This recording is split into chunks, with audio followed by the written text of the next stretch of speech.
Once Rayleigh first met Luffy, he didn't know that he was Joy Boy. He didn't know about the sun god Nika fruit, or the drums of liberation, or the ancient prophecy. But he felt something, he recognized something. Not in Luffy's strength, but in his spirit. And only now, with everything we learned about Joy Boy, does that moment hit much harder. Rayleigh isn't some chess-playing mastermind. He's a man who flows with the current. A man who once sold himself into slavery to pay off a debt, knowing he can free himself whenever he wanted. So when chaos erupts at the Sabaody auction house, and Rayleigh hears that someone punched a celestial dragon, he's not shocked at the act itself. He's shocked that someone's bold enough to actually do it. Then he sees Luffy, a wild kid with a straw hat. No hesitation, no fear, no apology. Rayleigh's not just meeting some reckless pirate. He's seeing something he hasn't seen in decades, someone who acts just like Roger. Rayleigh doesn't freak out at the hat itself. He knows Shanks gave it to this kid. He knows that it means something. But when he sees Luffy lay out a celestial dragon just to protect a friend, when he hears a straw hat shot without flinching in front of the world government,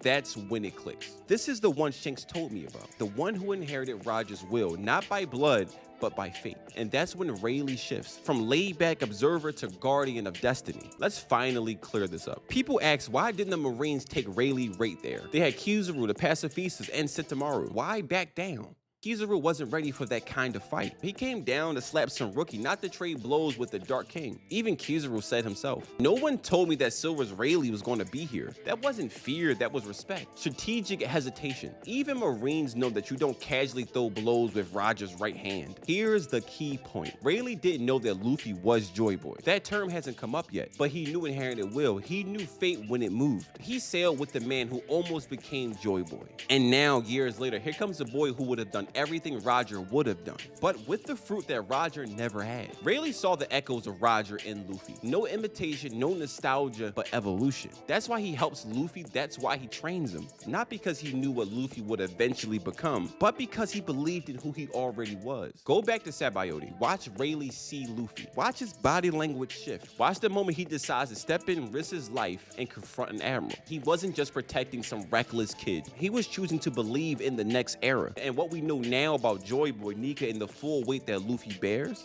we see what Rayleigh saw that day. Not a rookie, not a pirate, not even a future king, but the boy the world had been waiting for. Rayleigh didn't need to see the prophecy to know that Luffy mattered. He didn't need confirmation from a giant elephant or a government elder. All he needed was one moment, one act, one punch for the sake of a friend.